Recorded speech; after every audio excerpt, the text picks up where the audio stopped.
So I am now 21 years old, but I always kind of thought that I'd be somewhere else in life at this age. Although I'm not entirely sure where, maybe I mean being a bit more successful and being more certain of the paths I'm choosing in life, such as being at university and my course and just doing the right things for me to reach my potential.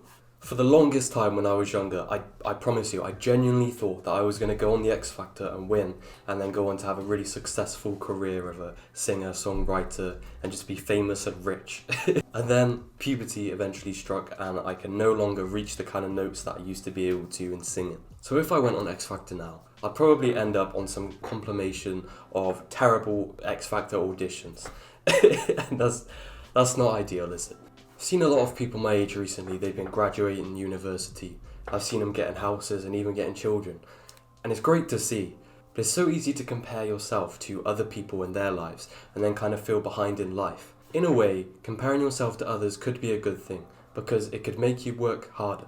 Comparing methods and techniques to get somewhere can also help us to learn and gain information. For example, looking at David Goggins' life and seeing what he has achieved can really inspire you. It might make you see the ceiling that you've kind of put on yourself, and it might make you see, wow, I can punch through it and get through it easily and achieve much more than I actually can, because you see this person, look how much they achieved, I can do the same thing. I think most of us, we kind of live the lives that we are exposed to of other people. So a lot of people, both of their parents have gone to university, they might also end up at university because they see their kind of role models as doing that, so they might think, oh, that's what you do, so they do it. If we see many different people and many different paths and opportunities, then we'll have a wide range of ones to pick from and see, and we'll have a lot more eye for opportunity that we didn't see previously. But also, it doesn't make any sense at all to compare yourself to someone else. We've all had different experiences, we've all had different opportunities, and we've all learned different lessons. Also, when we compare ourselves, we almost always compare a weakness of ours to a strength of someone else's. It's only going to make us feel worse about ourselves, but we are all superior in some way. We all have our strengths and we all have our weaknesses, and that's why teamwork is so important, because our strengths come together and balance out the weaknesses. An old wise man once said, "The comparison is the thief of joy."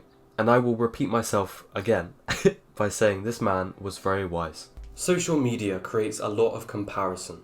It's important to remember that when comparing yourself to someone on social media, you are comparing your life, your entire life, with someone else's highlight reel. People only show you what they want you to see. It's all a front.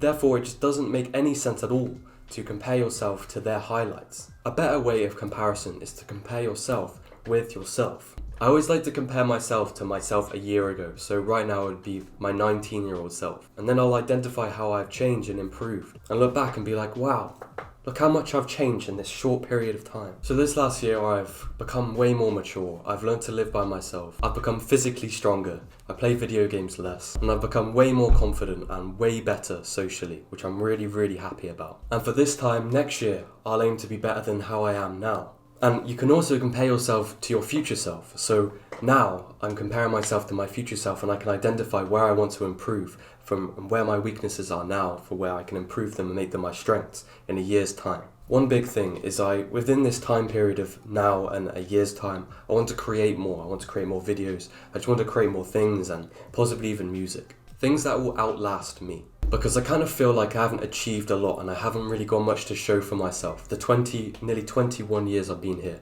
I don't have a lot to show for myself. So in the next year, I really want to have things that I can show that I did this, I made this, this is what I did. I feel I could do so much more with my time. I want to be able to create more content than I actually consume. And I know that sounds really difficult, but it's a goal. So you might feel the same as me, but you might also have your different goals. But in conclusion, comparing yourself to yourself is a way more productive way of comparison instead of comparing yourself to someone else. To aim to be a little bit better than you were yesterday or last month or last year. But this is the end of this video. Thank you so much for watching.